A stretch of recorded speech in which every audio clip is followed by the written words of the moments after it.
the greatest scorer in the history of the NBA. Let's say thanks for all his contributions to the game to the master of the skyhook, future Hall of Famer, Kareem Abdul-Jabbar.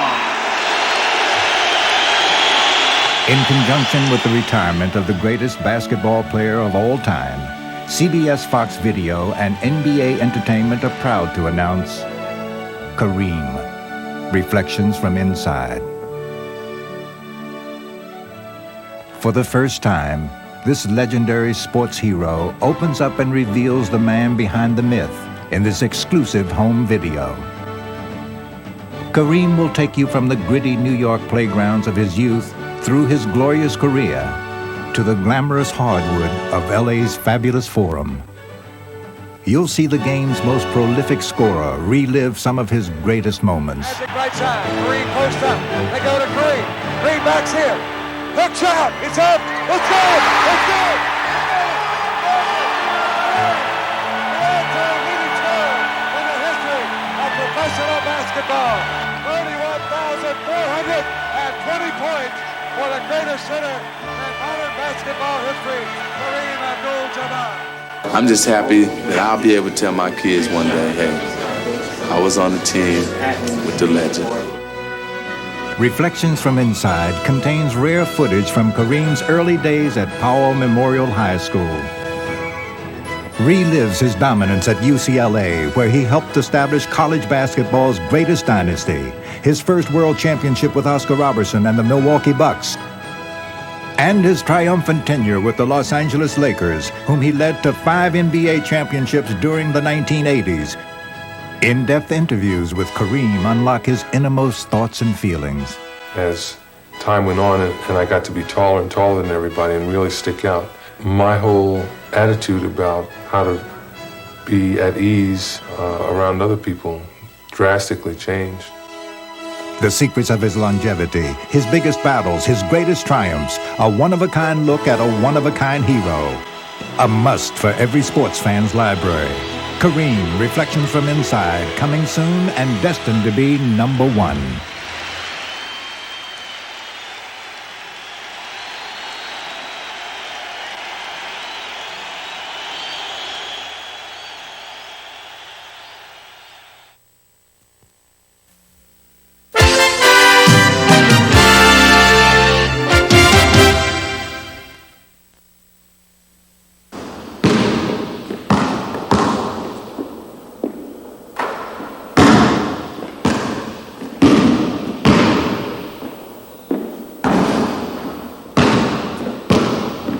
Never stop working hard. Each day I feel I have to improve. Hard work, determination. I've got to keep pushing myself.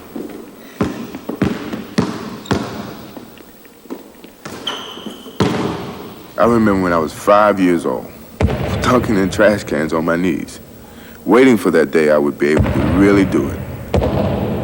And then one day, it happened.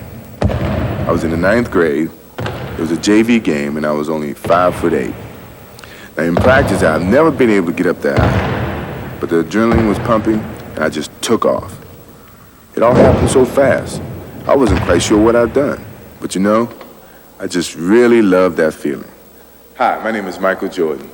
I want you to take a trip with me and discover the secrets that I've known for many years. That man was truly destined to fly.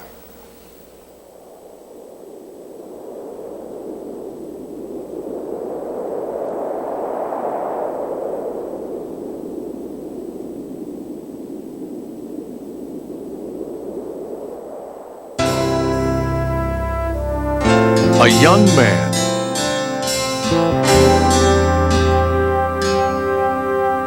with dreams of greatness on the baseball diamond,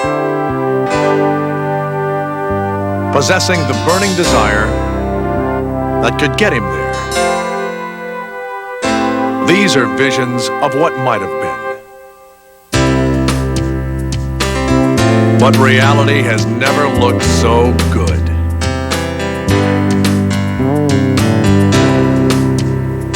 Yesterday's Little League hero has become today's most captivating athlete.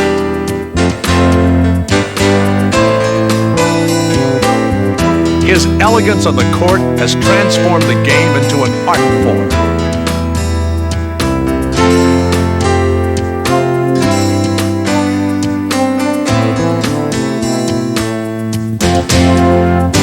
A relentless competitor who fears no one. He overwhelms the opposition, patrolling the airways with a reckless abandon. He is an unyielding defender with uncanny instincts. Thriving in adversity, he will always find a way.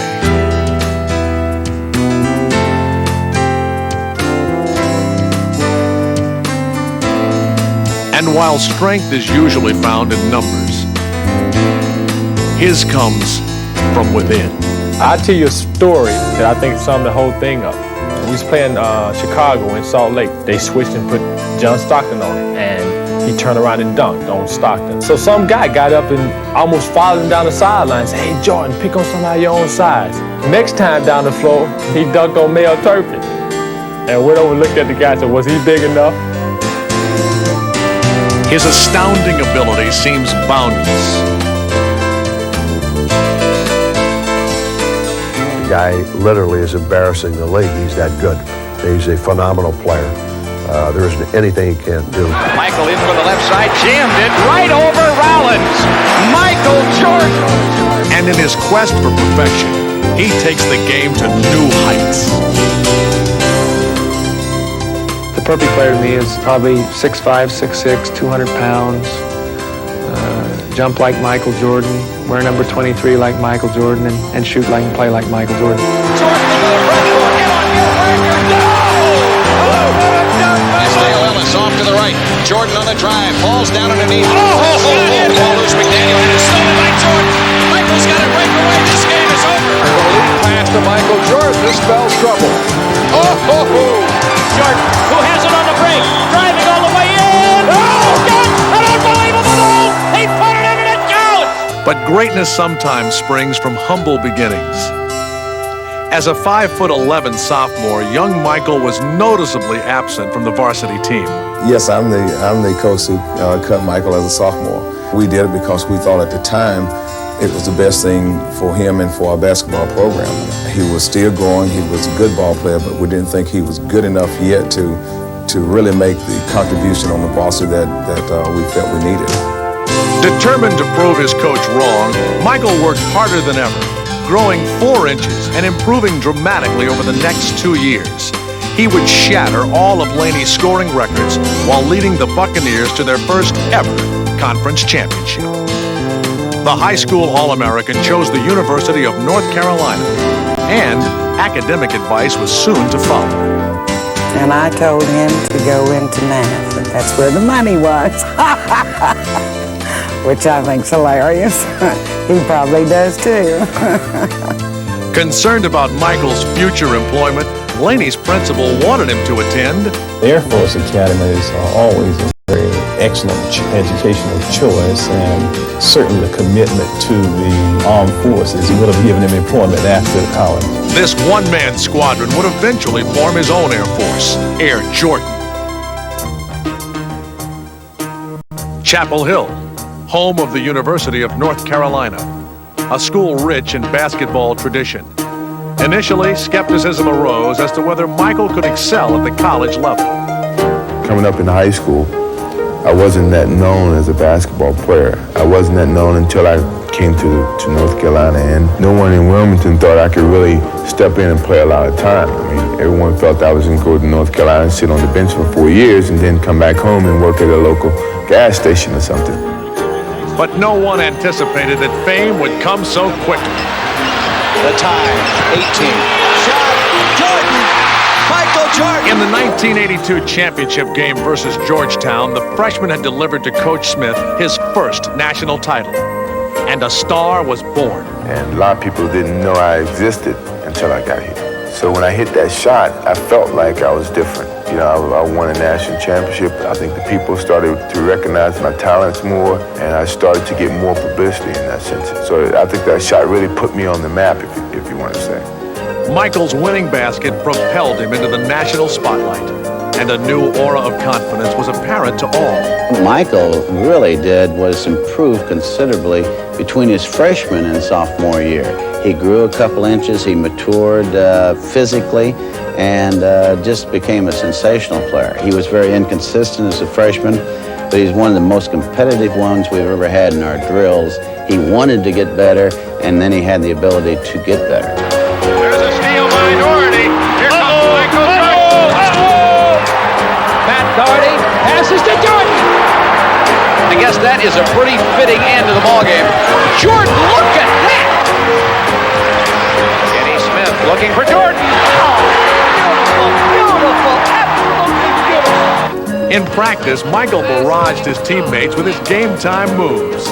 We always had to go against each other every day, and trying to stop him was it was a joke, really. Of course, we had to force him baseline. He'd get around the baseline, it was dunk. And then you go in the locker room after practice, and he would remind you all night long. Jordan coasted through his sophomore campaign, capturing Player of the Year honors. But the pressures of a #1 ranking hindered his play early in his junior season. The excessive expectations had him trying too hard to please others, and he needed guidance to redirect his focus. Coach Smith could notice it. I mean, he showed me film from my sophomore year and the beginning of my junior year. And it looked like a total different person. It made me see exactly what success had done to me, and I was able to deal with it from that point on. I remember we were playing NC State, and I cut my hair. I was bald-headed. I said, I'm washing away with the way I started off with the season. I set my own expectations of myself, and I just started to play better basketball. Michael would rebound beautifully. About 14. Rebound. Dominate the competition, and go on to lead the ACC in scoring. But after being named the top collegiate in the nation for the second consecutive season, he made the difficult decision to walk away from Chapel Hill and forego his senior year. Well, to tell you the truth, I really just decided, I guess, an hour and a half ago. I didn't know I was, 50-50, and I talked to Coach this morning, and he helped me, and my parents helped me, and everything looks bright for me, and it's I think the future holds hopefully the best for me, and I just I felt that would be better for me to start now while I'm young. Although Michael left school early, he would fulfill his graduate requirements the following year. More immediately, he was about to become the cornerstone of a rebuilding Chicago franchise. The Chicago Bulls picked Michael Jordan of the University of North Carolina. In preparation for the Los Angeles Olympics, Jordan led Team USA to a 9-0 record in a series of exhibitions against NBA talent. What I liked most about Mike was the fact that like everybody, he had some lapses in play and how hard he played, and yet all you had to do with him was go up and take him by the arm and say, Michael, you're not playing as well as you can play. He'd just kind of look at you and grin and say, I know. And he'd go out and play harder, and he'd play better. And you put his willingness to compete with his athletic ability and his basketball skill, and that's why I simply have always said, since having had a chance to be around him, that he's just the best player I've ever seen play. Named team co-captain by Bobby Knight, Michael made it clear he would have no problems with the fiery coach. And he wants the best for his players, and really that's somewhat similar to Coach Smith, except for the language, but I can get up with that.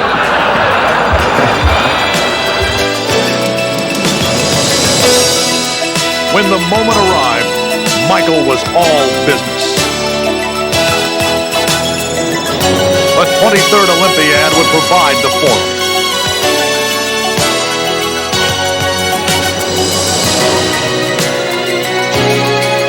The glory of a gold medal was paramount, and playing against the rest of the basketball world, Michael would tower above the competition. The United States had a team deep in talent, but Jordan would emerge as the undisputable driving force. With Michael leading the team in scoring, the Olympic squad routed the opposition by an average margin of 33 points en route to a stellar 8-0 record.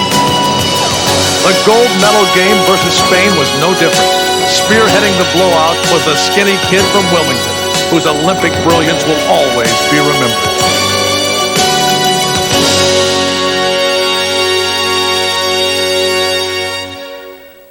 That was a special moment for me because I guess I can go back to his childhood days, and he always said to me, one day I'll be Olympian, and I said, yeah, sure. And then to win the gold medal, I mean, it was so thrilling. It was one of my special moments, and I always remember when he put it around my neck. That was a special bond that I guess will be with me in memories that no one would take away from me. It was in this house in Wilmington, North Carolina, where Michael's parents taught him the values of hard work and how to set goals to achieve his dreams. But it was his daily battles in the backyard with his older brother Larry that fueled his competitive drive. Sanders ahead to Paxson. Pax with a lob for Jordan. Jordan steals it. Michael in deep. Turnaround shot.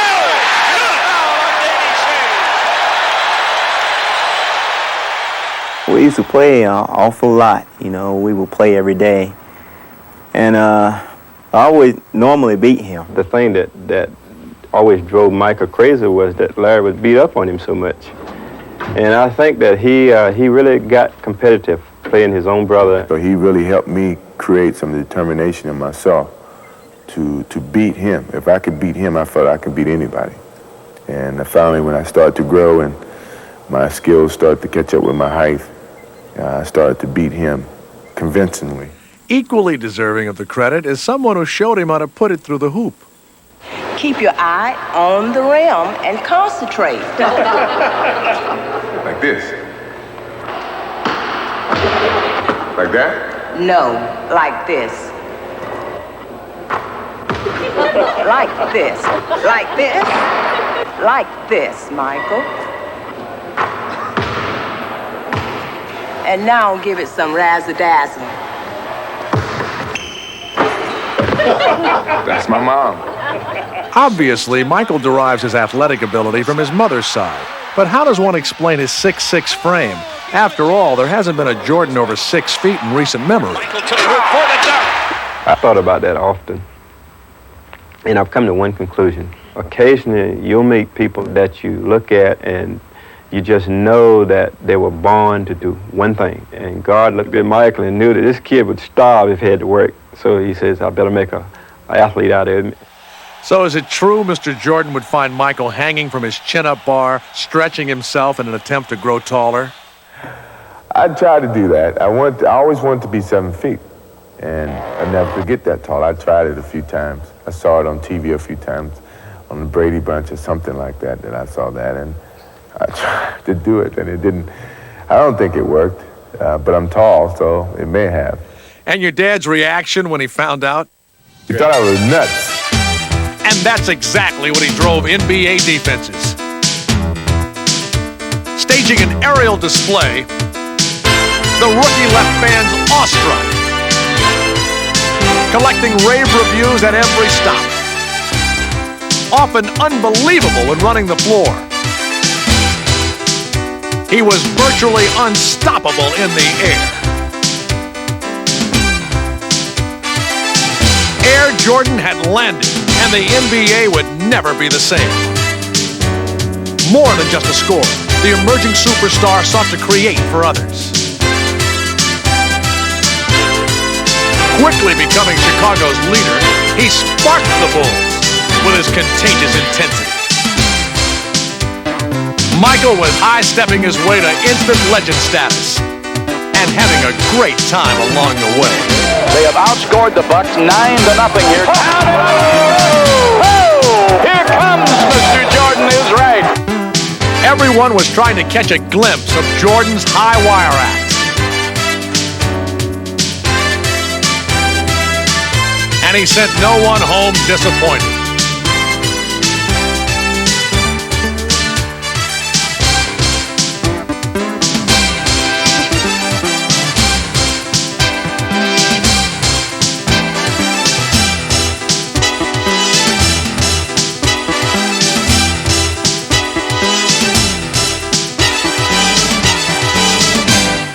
Chicago was his.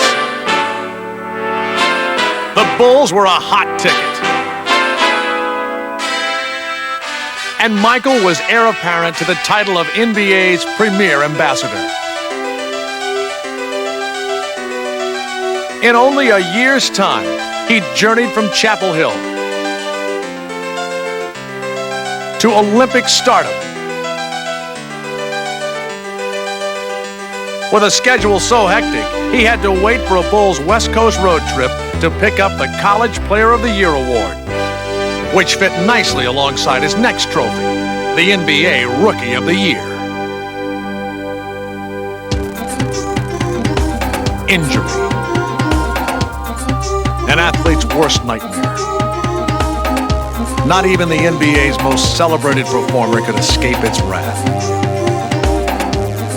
In only the third game of his second professional season, Michael would hobble to the bench in great pain. But no one could foresee that almost an entire season would be lost. Trying to adjust was not an easy task. Mentally, it was very hard for me to deal with because I wanted to get out and play. I was so used to playing whenever I wanted to play. And here I couldn't play because of my injury. At first, the 4-week prognosis was something Michael could deal with. But as the weeks turned into months, his frustration mounted with each passing game. The unfamiliar role of bystander had Michael at wit's end, and he needed to find a way to lessen the pain. Seeking comfort, the legendary Tar Heel returned to Chapel Hill. It was in this gym where the rehabilitation process would begin.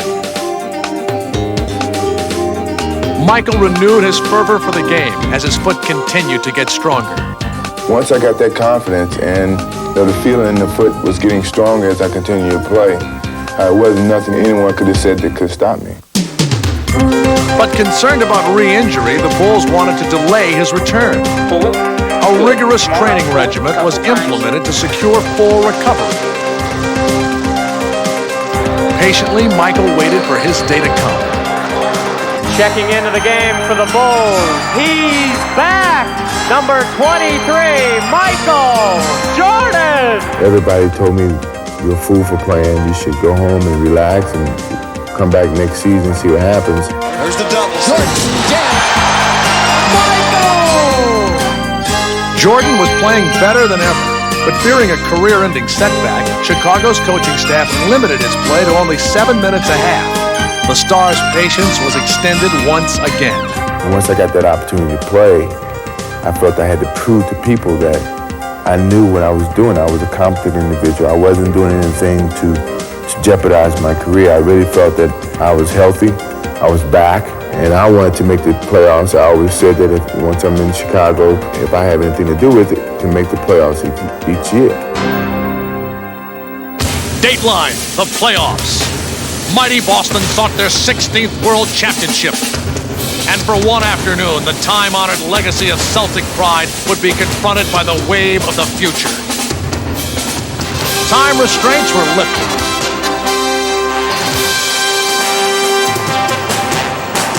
And Michael would make the most of his opportunity. A constant presence at both ends of the floor, he single-handedly dismantled the Celtic attack.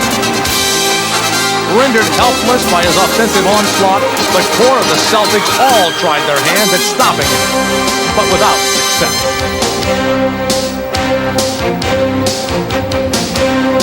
Even the most legendary of them all was helpless as Michael continued to score at a frantic pace. Absent for 62 games, Jordan sought retribution for lost time.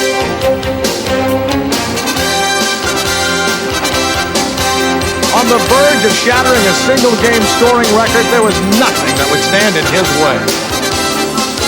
Michael in the drive across the lane, turnaround shot, got it! 63 for Jordan! A new NBA record has been set in the Boston Garden. When I'm on my game, when I'm really on like I was in Boston, I don't think there's too many people that can stop me. I don't think there's anybody can stop me. And once I got off to a good start, it felt like I couldn't stop. You know, I could run for days and not really stop. I just wish that the game didn't have to stop. We could play play on and on. We'd probably still be playing now the way I felt. This historic feat secured a place in basketball annals. But for others, the entire experience since Michael's return was unsettling. But the first few games, obviously, I was on the edge of my seat most of the time because, God forbid something would have happened. And I'll feel much more comfortable this summer because Michael's going to play a lot of golf and very little basketball.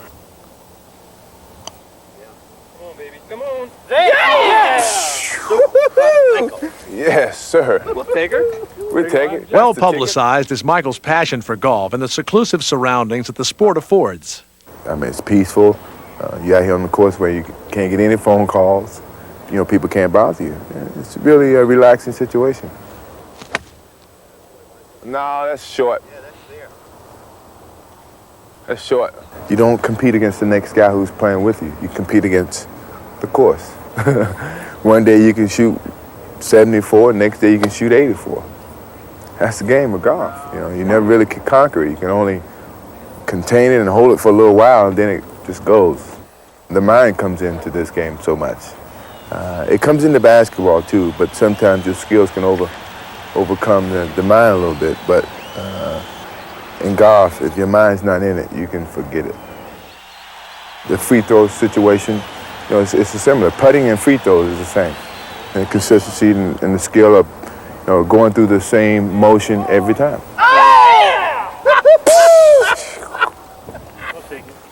I take that. That's the ticket. That's it. That's the ticket. Woo! Well, I have played golf with Michael before, and it's probably the only time that he keeps his tongue in his mouth, other than when he's wagging it, telling me how good he is. Other than that, I just really enjoy taking money from him. Smart Money says it doesn't happen too often. In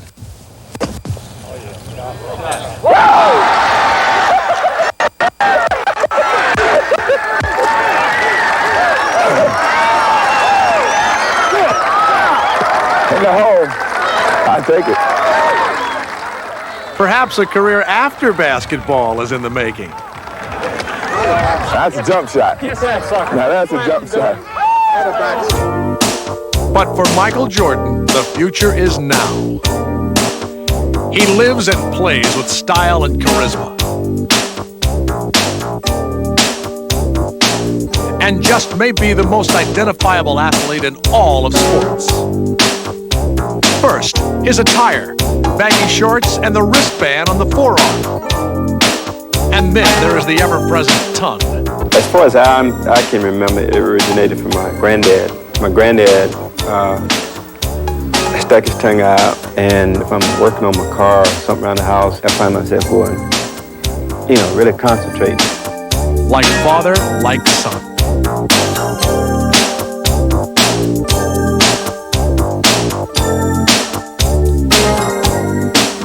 Michael's distinct on-court fashion has even caught the eye of the world of modeling.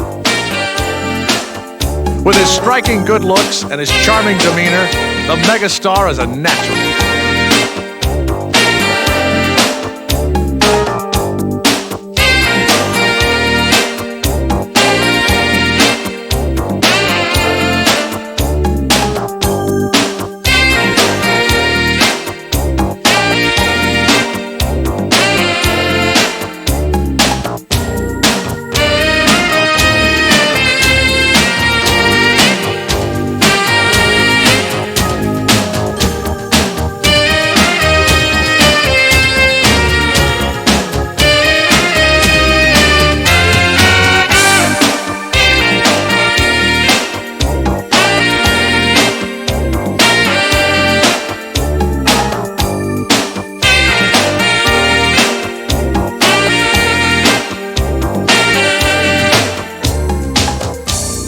Having transcended the realm of sports, Michael has been courted by innumerable product lines and in the process has become one of the hottest commodities in the advertising industry.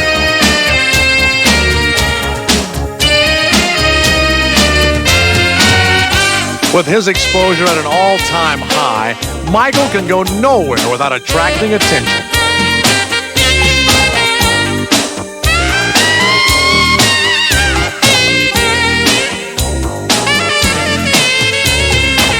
Though the marketing of Michael Jordan has become big business, he has kept his sense of humor. Even when attending to business, he always seems to manage to have a good time.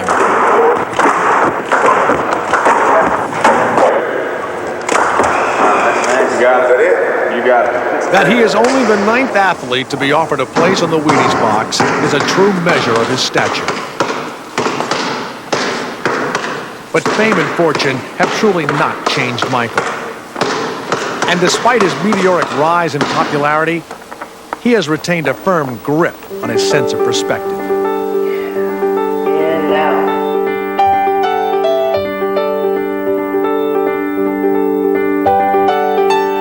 Although Jordan spends a good deal of time in the air, his values are firmly down to earth. I was taught right from wrong. I was always involved in the boys' club when I was smaller. So I was able to step up and be an outspoken person against things that I didn't want to be involved in.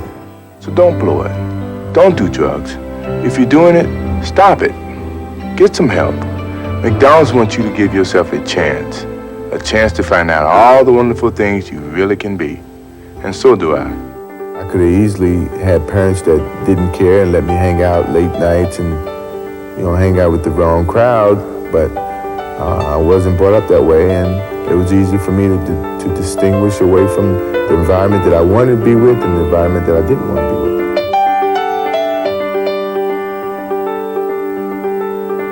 Michael is like a Pied Piper for fans of all ages, and fortunately, he leads them in only positive directions.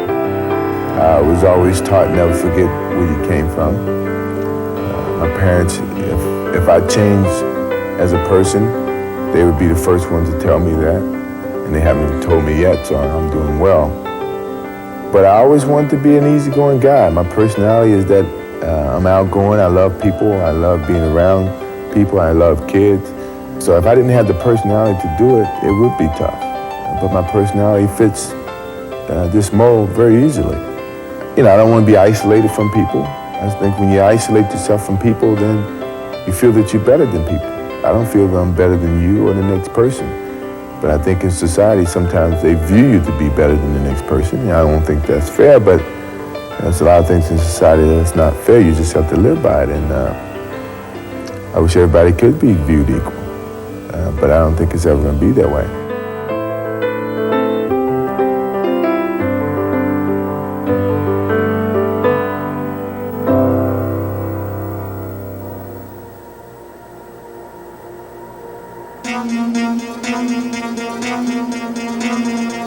No sight inspires more fear in would-be defenders than this offensive juggernaut.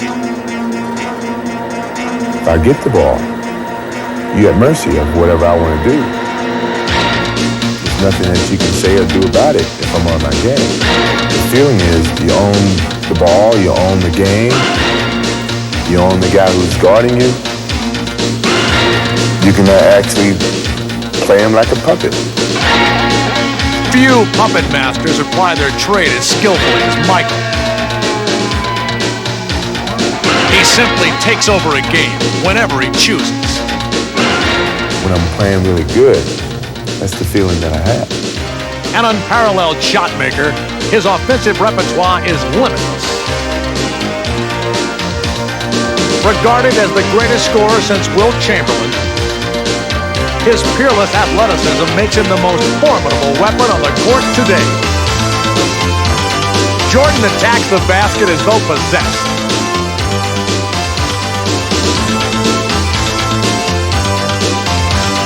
And he lights up NBA scoreboards at a dizzying pace.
Not solely a scoring machine, Michael dominates defensively as well, bringing a cerebral approach to shutting down his opponents. First, I observe how he handles the ball. If he has great handle with the ball, then it's going to be more difficult for me to steal the ball from him. But if he doesn't, then it's different ways. I can trick him one way and reach around him, or just go straight at him and go for the steal. But if he handles the ball very well, you almost have to sneak up on him. Initially famous for his offensive brilliance, in a sense, Michael did sneak up on the NBA defensively. But in 1988, his tenacious play earned him Defensive Player of the Year honors and the recognition he so richly deserved. To say Michael Jordan doesn't play defense is ridiculous. Interesting enough, great players never want to be one-dimensional. And I think the one thing that bothered Michael more than anything else is that he got no credit for his defense. Well, it's been a goal of mine to really get that recognition that I want on the defensive end. Right now I'm still getting most of the recognition on the offensive end because I'm averaging 34 points, but the defensive end is where I really want some recognition because it takes a little bit off of that all offense and averaging 37 points or whatever, leading the league in scoring. That's an image that I don't want to project, that I just shoot and I just score and I'm just an offensive player. That's something that I don't want to be remembered as.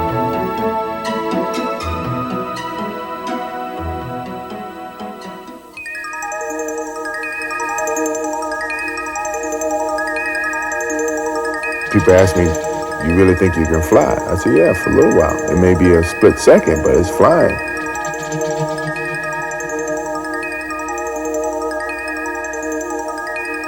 And I think people are amazed by that because they wish they could do it.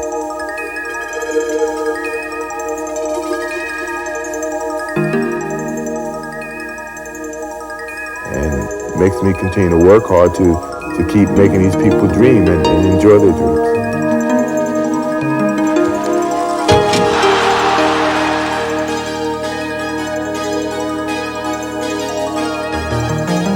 Michael's airborne ballet is very much about dreams. Dreams of unearthly grace, of unrestrained freedom, of majestic power.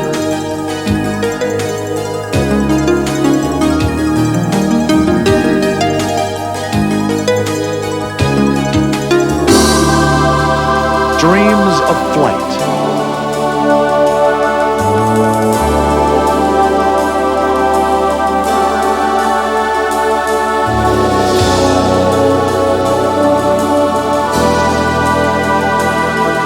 For Michael and his fans, basketball is a way of sharing the fantasy.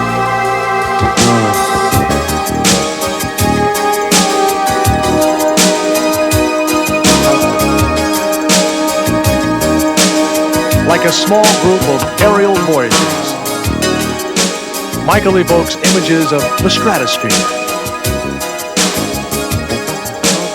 the visions which dreams are made of.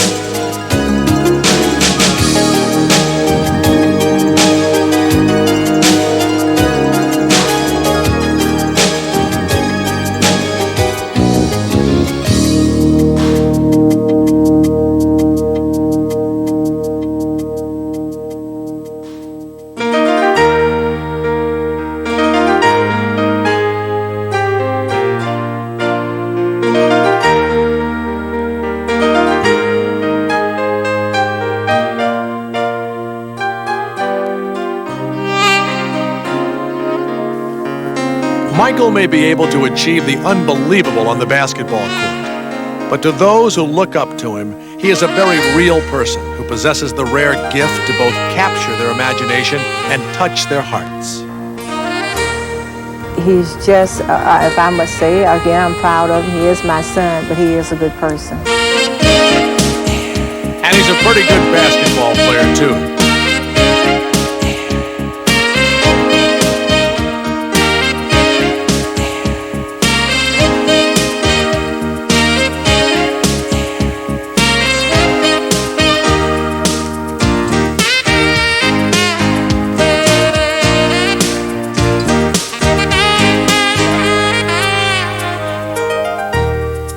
Entrancing to watch, his performances capture the gamut of emotions.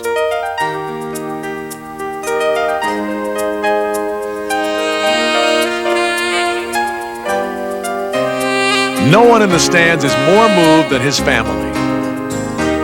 When he comes home, I talk to him just like he's one of my boys. And I can't get in my mind that he's any different. But when I walk into the stadium and 18,000 people are standing there hollering and screaming, sometimes you want to cry, you break out with goosebumps, and you just get all of these eerie feelings. And naturally, you have to be very, very proud. And they may never have been prouder than during the 1988 All-Star Weekend, when their son capped 2 days of thrilling his hometown Chicago fans by soaring away with the slam dunk title and the game's MVP trophy.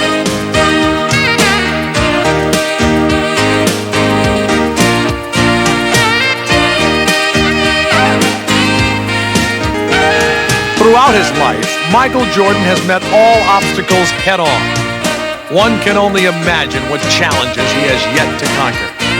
This is something to savor as we look forward to more spectacular moments from the world's most breathtaking athlete.